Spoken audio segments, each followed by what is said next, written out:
মাধবপুর নামে একটা ছোট্ট গ্রামে মদনের পরিবার থাকতো। সেই পরিবারে থাকতো মদনের স্ত্রী টুম্পা আর তার দুটো মেয়ে। বড় মেয়ে পূজা ছিল খুবই শান্ত স্বভাবের এবং সহজ সরল, আর অন্যদিকে ছোট মেয়ে মায়া ছিল, সে খুবই দুষ্টু আর খুবই ঝগড়ুটে, সবার সাথে খুব ঝগড়া করত। একদিন টুম্পা তার দিদির বাড়িতে গিয়েছিল, আর সে বাড়ি ফেরার পথে গ্রামের একটা মহিলার সাথে টুম্পার দেখা হয়ে যায়। আরে ও টুম্পাদি, কেমন আছো গো? আর কোথায় গিয়েছিলে বলো তো? আরে সরলাদি, আমি একটু আমার দিদির বাড়িতে গিয়েছিলাম গো। তা দিদির শরীরটা খারাপ, তাই একটু দেখে আসলাম। তা বলো, তুমি কেমন আছো? আরে হ্যাঁ হ্যাঁ, আমি তো ভালো আছি। তবে দিদি, একটা কথা ছিল। তোমার তো দুটো মেয়ে ভালো শায়না হয়ে গেছে, তাদের তো বিয়েটা দিতেই হবে। তা আমার হাতে না দুটো ভালো ছেলে আছে, যদি বলো তো তাহলে দেখতে পারি। হ্যাঁ গো দিদি, মেয়েগুলো তো শায়না হয়ে গেছে, আর ওদের তো বিয়েও দিতে হবে। তা বলো দেখি, ছেলেরা কি করে আর তারা কেমন স্বভাবের? দেখো দিদি, কি বলি বলো তো তোমাকে, ছেলে দুটোর খুবই ভালো, ভদ্র সভ্য, আর স্বভাব চরিত্রও খুব ভালো।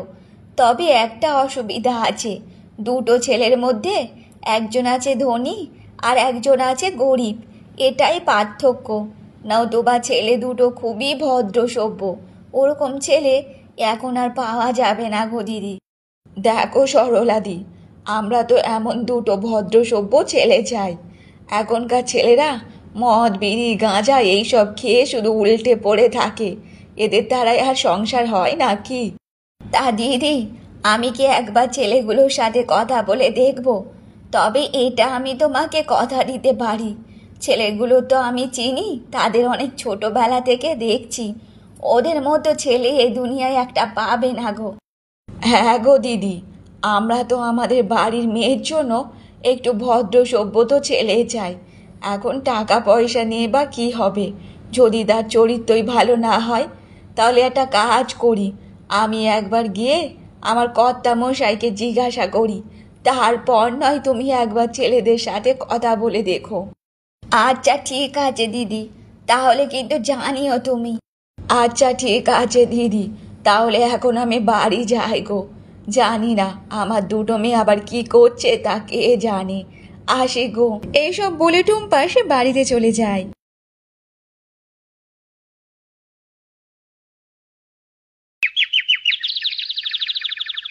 তারপর টুম্পা বাড়িতে গিয়ে সে মদনের সাথে কথা বলতে থাকে।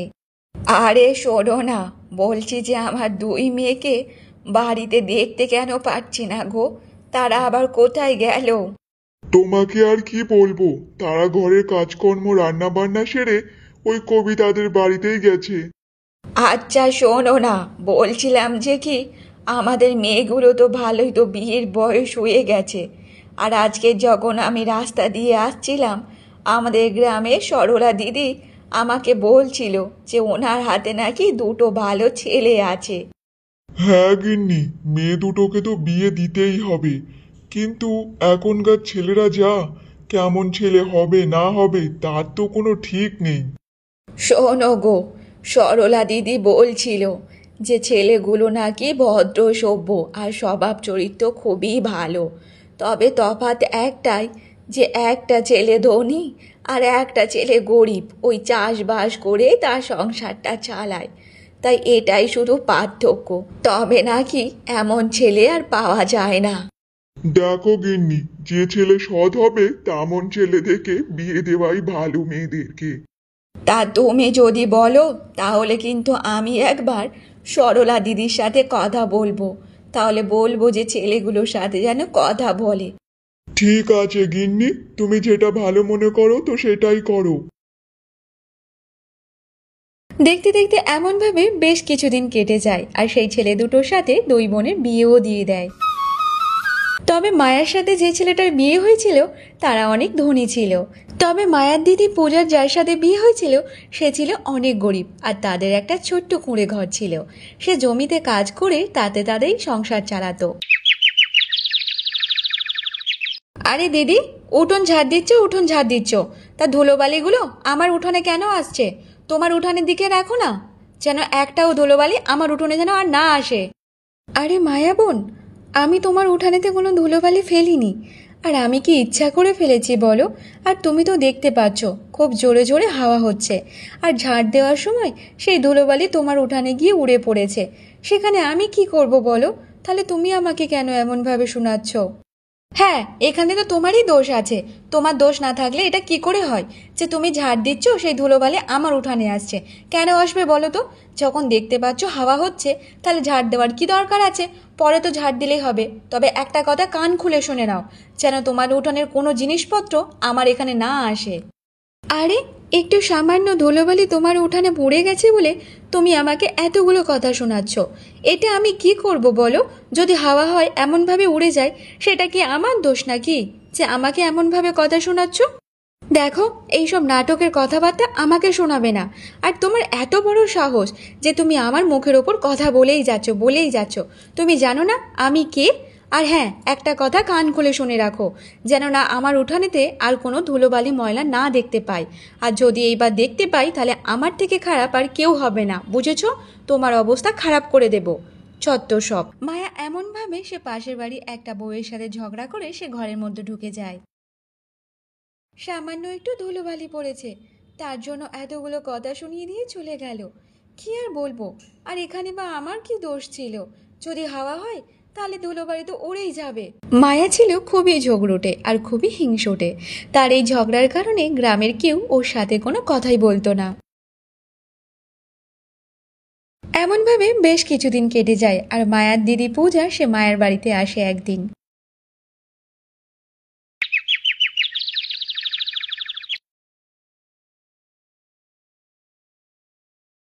আরে দিদি, আসো আসো আসো। তা বলো, কেমন আছো? অনেকদিন পর তো আমাদের বাড়িতে আসলে। হ্যাঁ রে বোন, আমি তো ভালো আছি। আর জানিস তো, এইবার না আমাদের জমিতে একটু ভালো ফসল হয়েছে। মনে হচ্ছে এবার ওগুলো বিক্রি করে একটু ভালো মুনাফা হবে। আরে দিদি, ওসব কথা ছাড়ো তো। এই দেখো, আমার স্বামী আমার জন্য কত ভালো ভালো দামি দামি শাড়ি কিনে নিয়ে এসেছে দেখো। আমার তো মনে হয় না যে তুমি এত ভালো ভালো দামি দামি শাড়ি কখনো পরেছো। আমার তো মনে হয় না যে জামাইবাবু তোমাকে কোনোদিন কিনে দিয়েছে। দেখো দেখো, কত দামি দামি শাড়ি। হ্যাঁ রে বোন, শাড়িগুলো তো খুবই সুন্দর লাগছে রে। জানো তো দিদি, আমার ভাগ্যটা না খুবই ভালো। আমার মনে হয় আমি আগের জন্মে কোনো পুণ্যের কাজ করেছি, তাই এ জন্মে আমি একটা ভালো স্বামী পেয়েছি। আর এমন স্বামী পাওয়া ভাগ্যেরই ব্যাপার। জানো তো দিদি, আমার স্বামী না আমার জন্য সবসময় ভালো ভালো দামি দামি জিনিস কিনে নিয়ে আসে, আর আমাকে কত সোনার জিনিস বানিয়ে দিয়েছে। এই সব পেতে হলে ভাগ্যের দরকার হয়। আমার তো মনে হয় না যে জামাইবাবু তোমাকে এখনো পর্যন্ত কোনো দামি দামি জিনিস কিনে দিয়েছে। না রে বোন, তো জামাইবাবুর কাছে এত টাকা পয়সা নেই যে আমাকে এত ভালো ভালো জিনিসপত্র কিনে দেবে। তবে জানিস তো, ওনা সবসময় মাঠে ঘাটে কাজ করে, আর যা ওখান থেকে রোজগার হয় তাতেই তো আমাদের সংসারটা চলে। দেখো দিদি, তুমি যাই বলো আর তাই বলো, তবে জামাইবাবু তোমাকে কোনোদিন এইসব জিনিস কিনেও দিতে পারবে না। তেমন কিছু থাকলে তারপর তো কিনে দেবে। এত গরিব হলে আর কি কিনে দেবে বলো তো তোমাকে? মনে হয় না যে তুমি আর ভালো ভালো জিনিসের কোনোদিন মুখ দেখতে পাবে। কথায় কথায় মায়া তার দিদিকে ছোট করতে থাকতো, কারণ মায়ের স্বামীর অনেক টাকা পয়সা জায়গা জমি ছিল বলে তার অনেক অহংকার হয়ে গেছিল। তবে মায়ের এমন কথাবার্তা শুনে পূজার অনেক খারাপ লাগে। আচ্ছা শোন বোন, এখন আমি যাই রে, আবার অনেকটা দেরি হয়ে গেল। বাড়িতে যে অনেক মেলা কাজ পড়ে আছে, সেগুলো গিয়ে যে আবার করতে হবে। পূজা সে কোনো রকম বাহানা দিয়ে ওখান থেকে সে বাড়িতে চলে যায়।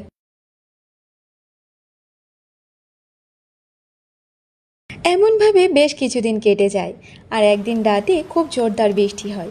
এই বৃষ্টিতে বেশি ক্ষতি হয়েছিল মায়ার স্বামী, কারণ সে ফসল কাটতে পারেনি আগে থেকে, তাই তাদের অনেক লোকসান হয়ে গেছিল। আর অন্যদিকে পূজার স্বামী আগে থেকে সে ফসল কেটে বাড়িতে রেখে দিয়েছিল, তাই তাদের কোনো ক্ষতি হয়নি। জানো গিন্নি, আগের দিন আমি ফসলগুলো কেটে রেখেছি বলে আমাদের এত বড় ক্ষতির হাত থেকে আমরা বেঁচে গেছি। আর সত্যি কথা বলতে কি, এটা তো হঠাৎ করেই বৃষ্টি আসলো। ভগবান যা করে মঙ্গলের জন্যই করে। হ্যাঁ গো, ঠিকই বলেছ। একে তো আমাদের অভাবের সংসার চলছে, তার ওপর আমাদের জমিতে একটু ভালো ফসল হয়েছে। আর এই ফসলগুলো যদি বৃষ্টির জলে নষ্ট হয়ে যেত, তাহলে যে আমাদের আর দেখার হতো না। জানি না আমাদের যে ভাগ্যে কি থাকতো না থাকতো, তা ওপরওয়ালাই জানে। তবে যেই ফসলগুলো আমি কেটে রেখেছি সেই ফসলগুলো কালকের বাজারে বিক্রি করলে ভালো দামে পাওয়া যাবে, জানো তো গিন্নি। আচ্ছা শোনো না, বলছিলাম যে তুমি তো সব ফসল ভালোভাবে কেটে নিয়েছো, আর এমন হঠাৎ করে বৃষ্টি হয়েছে, অনেক চাষের নিশ্চয়ই ক্ষতি হয়ে গেছে। তা বলো না, আমার বোনের স্বামী, তাদের কি ফসল টসল কাটা হয়েছিল না হয়নি এখনো? জানো তো গিন্নি, আমার মনে হচ্ছে ওরা কোনো ফসল কাটতে পারেনি, কারণ বৃষ্টিটা তো হঠাৎ করেই এসেছে। আর জানো তো অনেক চাষের ক্ষতি হয়ে গেছে। তবে এটা ঠিক, তোমার বোনেদের জমিতে অনেক ফসল হয়েছিল এবছর। আচ্ছা শোনো, চলো এবার শুয়ে পড়ো, আবার যে কালকে তোমাকে সকাল সকাল বাজারে যেতে হবে।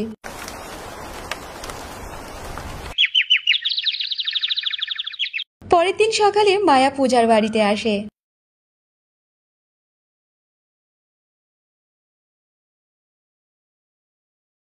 আরে বোন, তুই এসেছিস, খুব ভালো করেছিস রে। তা বোন বল, যে তোদের ফসল কাটা হয়েছে না হয়নি?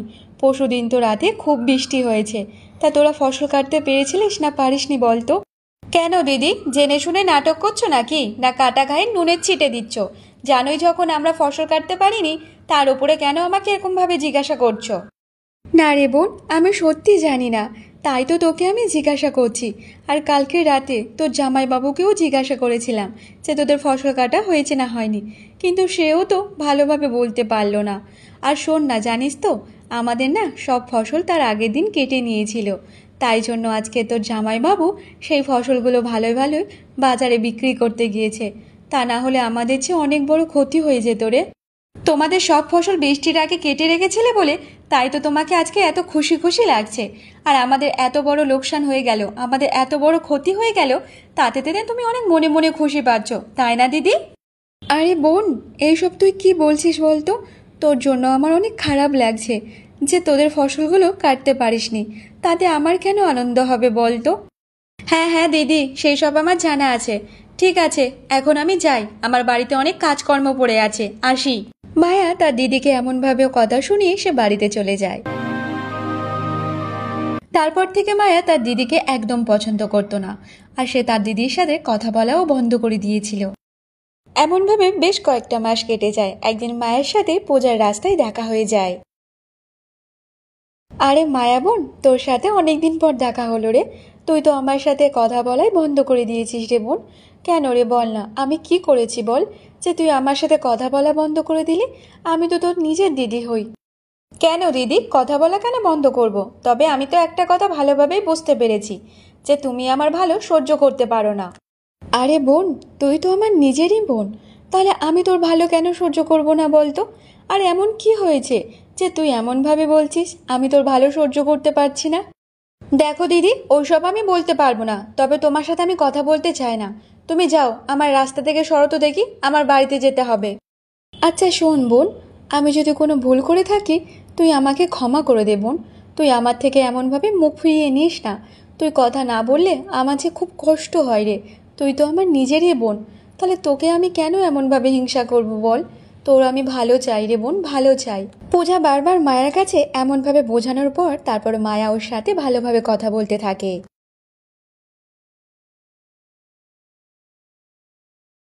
এমনভাবে আরও কিছু মাস কেটে যায়, আর দুই বোন অন্তঃসত্ত্বা ছিল। দিদি, তুমি দেখে নিও, আমার ছেলে হবে। আর হ্যাঁ, তোমার মেয়েও হবে, আমি এটা বলছি, তুমি শুধু দেখে নিও দিদি। দেখ বোন, ছেলে হোক কিংবা মেয়ে হোক, সেটা তো ঈশ্বরের দান। ঈশ্বর যেটা দেবে সেটাই আমাদেরকে নিতে হবে। আর হ্যাঁ, আমার কাছে কোনো ভেদাভেদ নেই যে ছেলে হলে তাকে বেশি ভালোবাসবো, মেয়ে হলে তাকে কম ভালোবাসবো, সেরকমটা না। দুজনেই আমার কাছে সমান।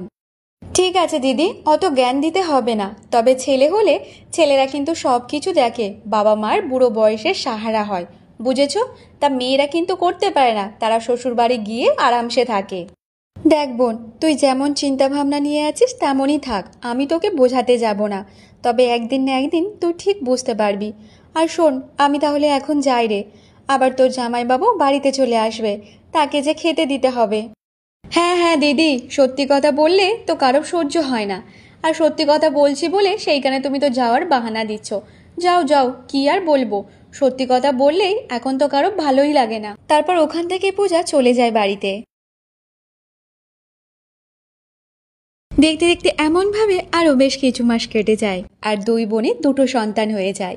তবে পূজার সন্তান হয়েছিল ছেলে সন্তান, আর ওদিকে মায়ের সন্তান হয়েছিল সে কন্যা সন্তান জন্ম দিয়েছিল। মায়া যখন জানতে পারে যে তার দিদির ছেলে হয়েছে, তারপর সে সঙ্গে সঙ্গে তার দিদির বাড়িতে যায়।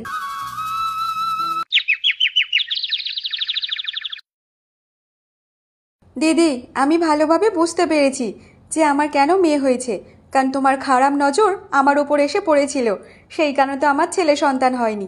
আর তুমি তো চেয়েছিলে যাতে আমার কোনো ছেলে সন্তান না হয়, দেখো সেটাই হয়েছে। তোমার খারাপ নজরের জন্য আমার কোলে মেয়ে সন্তান এসেছে। আরে মায়া, এইসব তুই কি কথা বলছিস বলতো? আর তোর বলতে এইসব লজ্জা লাগে না? আমি তো তোর দিদি হই, আর আমি তোর ওপর কেন খারাপ নজর লাগাবো বল? দেখো দিদি, এখনকার বোনেদের মধ্যে কোনো ভালোবাসা নেই। আর তুমি আমার নাম মাত্র দিদি, তবে তুমি আমার কোনোদিন ভালো চাওনি। তবে আমি এটা চেয়েছিলাম যে আমার একটা ছেলে হোক, তাকে নিয়ে আমি খেলবো, ঘুরবো, কত মজা করব।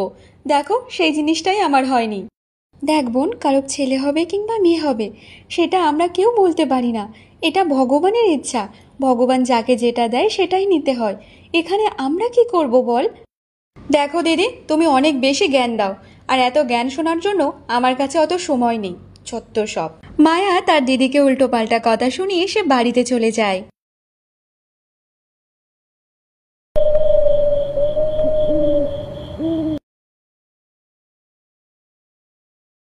জানো তো, আজ আমার বোন আমাদের কাছে এসে অনেক বাজে বাজে কথা শুনিয়ে দিয়ে চলে গেছে। ও বলছে যে আমার জন্য নাকি ওর কোনো ছেলে সন্তান হয়নি, আমি নাকি ওর ওপর কোনো খারাপ নজর দিয়েছি, সেই কারণে ওর ছেলে সন্তান হয়নি, মেয়েই হয়েছে। আরে গিন্নি, তুমি এত কষ্ট পেও না। তোমার বোন যে অনেক ছোট, তাই সে এইসব ব্যাপারে জানে না, তাই এইসব তোমাকে বলেছে। না গো, তুমি জানো না, ও এটাই সবসময় চায় যে ও যেটা চাইবে সেটাই হবে, কিন্তু ছেলে হবে কিংবা মেয়ে হবে এটা সম্পূর্ণ তো ঈশ্বরই জানে। তাহলে আমরা কি করে জানবো? ওর এইটুকা জ্ঞান নেই নাকি? দেখো গিন্নি, ও কিন্তু বয়সে বড় হয়েছে, কিন্তু অভিজ্ঞতায় এখনো সেই ছোট আছে, তাই এইসব ব্যাপারে ও জানে না। তুমি ওইসব নিয়ে আর আলোচনা করো না তো। ও অনেক ছোট আছে, আর তুমি কষ্ট পেও না গিন্নি। ওর কথায় আমি আর কি কষ্ট পাবো? ও যখন যেটা পারে আমাকে বলে দিয়ে চলে যায়। এতদিন ধরে আমি শুধু চুপচাপ মুখ বুজে শুনে নিচ্ছি, তা বলে এটা নয় যে ও যেটা বলবে সেটাই আমাকে মেনে নিতে হবে। পূজা তার বোনের কথায় খুব কষ্ট পেত। এমনভাবে বেশ কিছুদিন কেটে যায়, আর পূজা আর মায়া একসাথে রাস্তা দিয়ে যাচ্ছিল, আর তখন সেখানে একটা বুড়িমার সাথে তাদের দেখা হয়ে যায়। আরে মা, আমার কাছে দুটো কলসি আছে, আর আমি ভগবানের কাছে একটা মানত করেছিলাম, আর সেই মানতটা যদি আমার পূর্ণ হয়ে যায় তাহলে আমি একসাথে দুটো বোনের এই দুটো কলসি দিতে চাই। তা তোমরা কি দুই বোন নাকি মা? হ্যাঁ বুড়িমা, আমরা দুই বোন। তাহলে মা, একটা কাজ করো, এখানে দুটো কলসি আছে, এই দুটো কলসির মধ্যে তোমরা দুজন একটা একটা করে নিয়ে নাও। তবে কোনো কিছু না চিন্তা ভাবনা করে একটা একটা করে কলসি যে যার মতো নিয়ে নাও মা। আরে দিদি, এই সোনার কলসিটা আমি নিচ্ছি, আর মাটির কলসিটা তুমি নিয়ে নাও, বুঝেছো? আর এমনিতে এই সোনার কলসি রাখার মতো ক্ষমতা তোমার নেই, তার থেকে তুমি এই মাটির কলসি নেওয়ার মতো ক্ষমতা তোমার আছে। নাও, তুমি মাটির কলসিটা নাও দিদি। ঠিক আছে বোন, তুই যেটা চাস সেটাই হবে।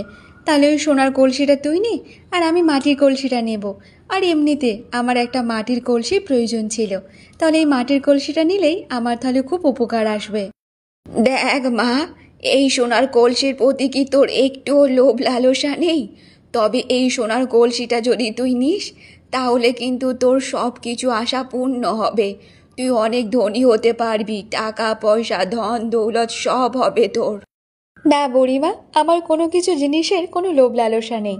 ভগবান আমাকে যতটা দিয়েছে আমি ততটা নিয়ে সন্তুষ্ট আছি। আর এই মাটির কলসিটা আমার অনেক উপকার হবে, আমি এই মাটির কলসিটা নিতে চাই বুড়িমা। জানিস তো মা, আজকেকার দিনে এমন মানুষ খুব কম দেখা যায় রে মা। এরপর দুই বোন দুজনার দুটো কলসি নিয়ে তারা বাড়িতে চলে যায়।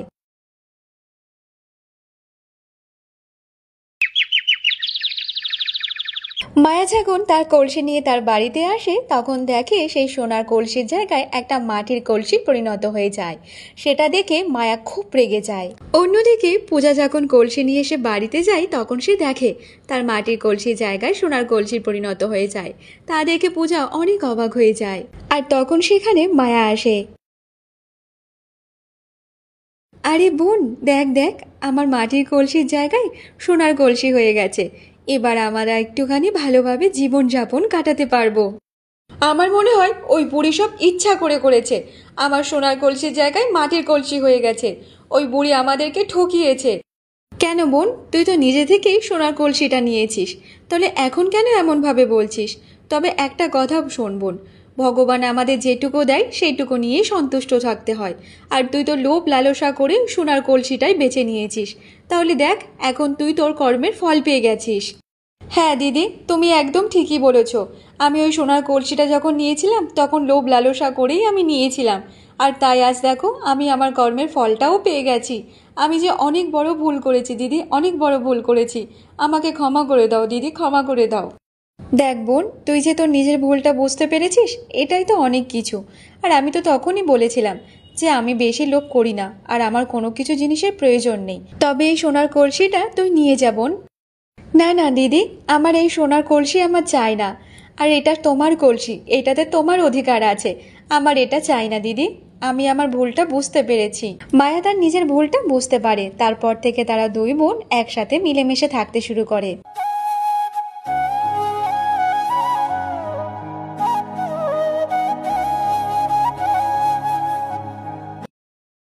এমনভাবে বেশ কিছুদিন কেটে যায়। আর একদিন রাতে খুব জোরদার বৃষ্টি হয়। এই বৃষ্টিতে বেশি ক্ষতি হয়েছিল মায়ার স্বামী, কারণ সে ফসল কাটতে পারেনি আগে থেকে। তাই তাদের অনেক লোকসান হয়ে গেছিল। আর অন্যদিকে পূজার স্বামী আগে থেকে সে ফসল কেটে বাড়িতে রেখে দিয়েছিল, তাই তাদের কোনো ক্ষতি হয়নি। জানো গিন্নি, আগের দিন আমি ফসলগুলো কেটে রেখেছি বলে আমাদের এত বড় ক্ষতির হাত থেকে আমরা বেঁচে গেছি। আর সত্যি কথা বলতে কি, এটা তো হঠাৎ করেই বৃষ্টি আসলো। ভগবান যা করে মঙ্গলের জন্যই করে। হ্যাঁ গো, ঠিকই বলেছ। একে তো আমাদের অভাবের সংসার চলছে, তার উপর আমাদের জমিতে একটু ভালো ফসল হয়েছে। আর এই ফসলগুলো যদি বৃষ্টির জলে নষ্ট হয়ে যেত তাহলে যে আমাদের আর দেখার হতো না। জানি না আমাদের যে ভাগ্যে কি থাকতো না থাকতো, তা ওপরওয়ালাই জানে।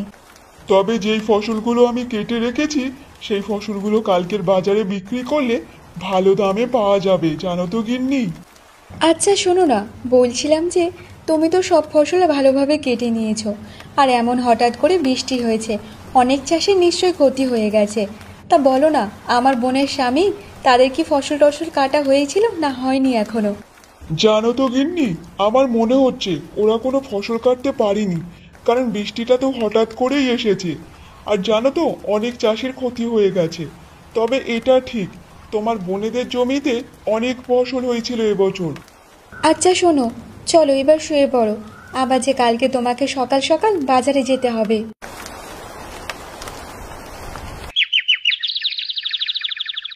পরের দিন সকালে মায়া পূজার বাড়িতে আসে।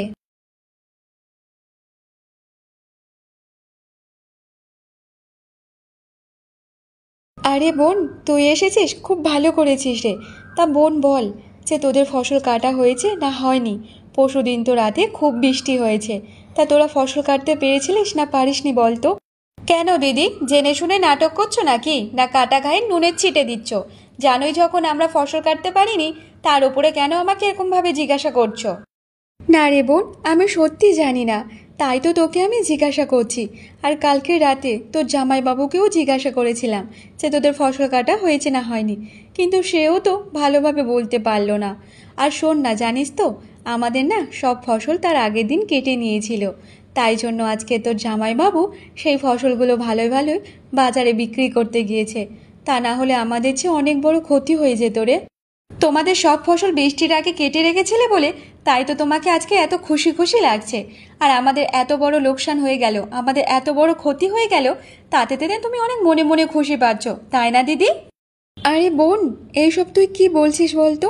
তোর জন্য আমার অনেক খারাপ লাগছে যে তোদের ফসলগুলো কাটতে পারিসনি।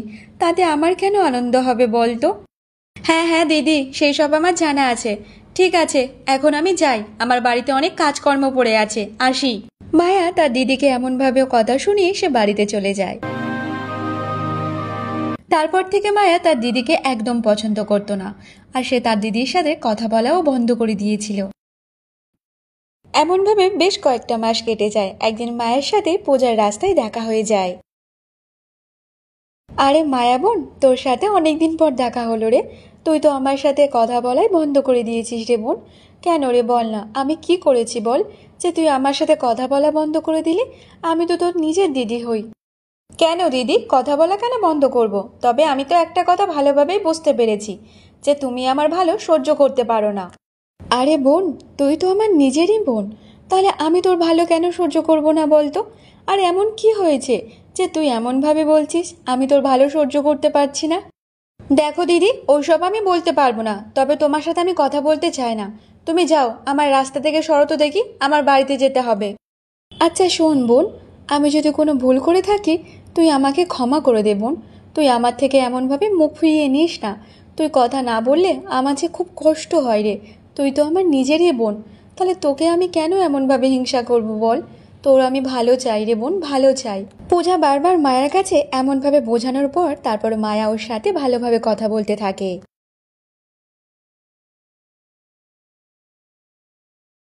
এমনভাবে আরও কিছু মাস কেটে যায়, আর দুই বোন অন্তঃসত্ত্বা ছিল। দিদি, তুমি দেখে নিও, আমার ছেলে হবে।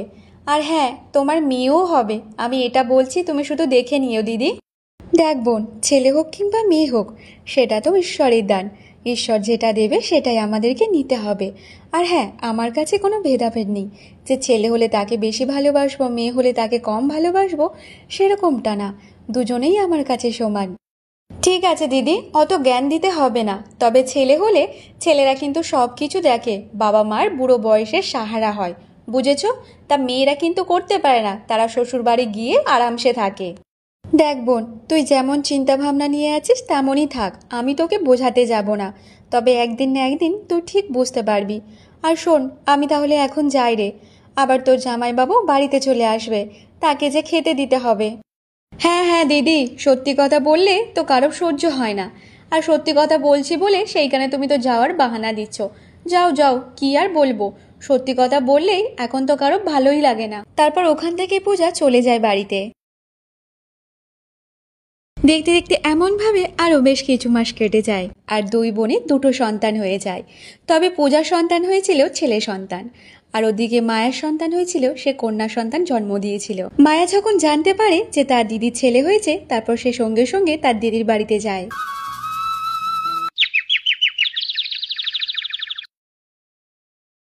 দিদি, আমি ভালোভাবে বুঝতে পেরেছি যে আমার কেন মেয়ে হয়েছে, কারণ তোমার খারাপ নজর আমার ওপর এসে পড়েছিল, সেই কারণে তো আমার ছেলে সন্তান হয়নি। আর তুমি তো চেয়েছিলে যাতে আমার কোনো ছেলে সন্তান না হয়, দেখো সেটাই হয়েছে।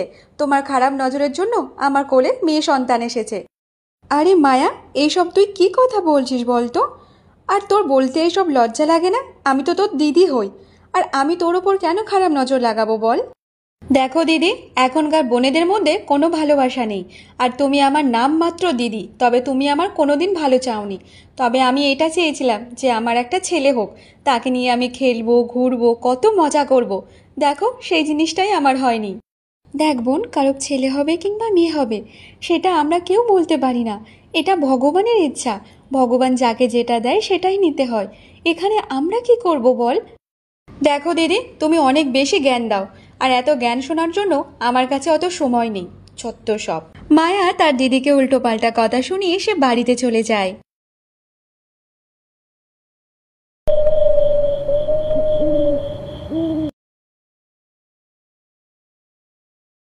জানো তো, আজ আমার বোন আমাদের কাছে এসে অনেক বাজে বাজে কথা শুনিয়ে দিয়ে চলে গেছে। ও বলছে যে আমার জন্য নাকি ওর কোনো ছেলে সন্তান হয়নি, আমি নাকি ওর ওপর কোনো খারাপ নজর দিয়েছি, সেই কারণে ওর ছেলে সন্তান হয়নি, মেয়েই হয়েছে। আরে গিন্নি, তুমি এত কষ্ট পেও না। তোমার বোন যে অনেক ছোট, তাই সে এইসব ব্যাপারে জানে না, তাই এইসব তোমাকে বলেছে। না গো, তুমি জানো না, ও এটাই সবসময় চায় যে ও যেটা চাইবে সেটাই হবে, কিন্তু ছেলে হবে কিংবা মেয়ে হবে এটা সম্পূর্ণ তো ঈশ্বরই জানে। তাহলে আমরা কি করে জানবো? ওর এইটুকু জ্ঞান নেই নাকি? দেখো গিন্নি, ও কিন্তু বয়সে বড় হয়েছে, কিন্তু অভিজ্ঞতায় এখনো সেই ছোট আছে। তাই এইসব ব্যাপারে ও জানে না। তুমি ওইসব নিয়ে আর আলোচনা করো না তো। ও অনেক ছোট আছে, আর তুমি কষ্ট পেও না গিন্নি। ওর কথায় আমি আর কি কষ্ট পাবো? ও যখন যেটা পারে আমাকে বলে দিয়ে চলে যায়। এতদিন ধরে আমি শুধু চুপচাপ মুখ বুজে শুনে নিচ্ছি। তা বলে এটা নয় যে ও যেটা বলবে সেটাই আমাকে মেনে নিতে হবে। পূজা তার বোনের কথায় খুব কষ্ট পেত। এমনভাবে বেশ কিছুদিন কেটে যায়, আর পূজা আর মায়া একসাথে রাস্তা দিয়ে যাচ্ছিল। আর তখন সেখানে একটা বুড়িমার সাথে তাদের দেখা হয়ে যায়। আরে মা, আমার কাছে দুটো কলসি আছে, আর আমি ভগবানের কাছে একটা মানত করেছিলাম। আর সেই মানতটা যদি আমার পূর্ণ হয়ে যায়, তাহলে আমি একসাথে দুটো বোনের এই দুটো কলসি দিতে চাই। তা তোমরা কি দুই বোন না কি মা? হ্যাঁ বুড়িমা, আমরা দুই বোন। তাহলে মা, একটা কাজ করো, এখানে দুটো কলসি আছে, এই দুটো কলসির মধ্যে তোমরা দুজন একটা একটা করে নিয়ে নাও। তবে কোনো কিছু না চিন্তা ভাবনা করে একটা একটা করে কলসি যে যার মতো নিয়ে নাও মা। আরে দিদি, এই সোনার কলসিটা আমি নিচ্ছি, আর মাটির কলসিটা তুমি নিয়ে নাও, বুঝেছো? আর এমনিতে এই সোনার কলসি রাখার মতো ক্ষমতা তোমার নেই, তার থেকে তুমি এই মাটির কলসি নেওয়ার মতো ক্ষমতা তোমার আছে। নাও, তুমি মাটির কলসিটা নাও দিদি। ঠিক আছে বোন, তুই যেটা চাস সেটাই হবে। তাহলে ওই সোনার কলসিটা তুই নে, আর আমি মাটির কলসিটা নেব। আর এমনিতে আমার একটা মাটির কলসির প্রয়োজন ছিল, তাহলে এই মাটির কলসিটা নিলেই আমার তাহলে খুব উপকার আসবে। দেখ মা, এই সোনার কলসির প্রতি কি তোর একটুও লোভ লালসা নেই? তবে এই সোনার কলসিটা যদি তুই নিস, তাহলে কিন্তু তোর সব কিছু আশা পূর্ণ হবে। তুই অনেক ধনী হতে পারবি, টাকা পয়সা ধন দৌলত সব হবে তোর। না বুড়িমা, আমার কোনো কিছু জিনিসের কোনো লোভ লালসা নেই। ভগবান আমাকে যতটা দিয়েছে আমি ততটা নিয়ে সন্তুষ্ট আছি। আর এই মাটির কলসিটা আমার অনেক উপকার হবে। আমি এই মাটির কলসিটা নিতে চাই বুড়িমা। জানিস তো মা, আজকেকার দিনে এমন মানুষ খুব কম দেখা যায় রে মা। এরপর দুই বোন দুজনার দুটো কলসি নিয়ে তারা বাড়িতে চলে যায়।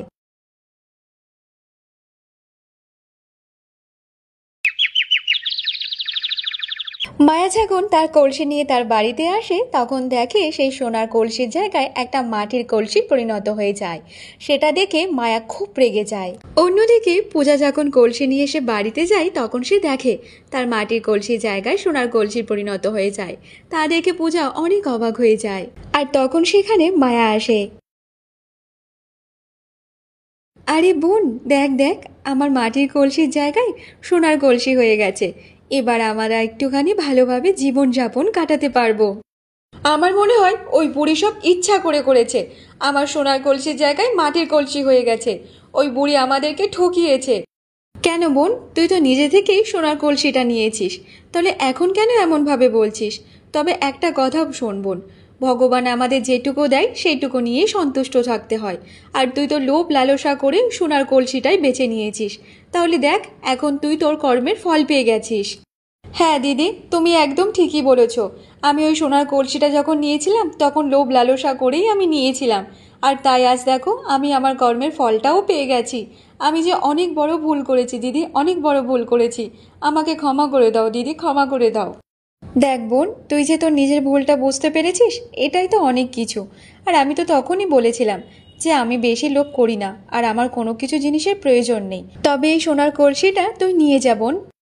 না না দিদি, আমার এই সোনার কলসি আমার চাই না। আর এটা তোমার কলসি, এটাতে তোমার অধিকার আছে। আমার এটা চাই না দিদি, আমি আমার ভুলটা বুঝতে পেরেছি। মায়া তার নিজের ভুলটা বুঝতে পারে। তারপর থেকে তারা দুই বোন একসাথে মিলেমিশে থাকতে শুরু করে।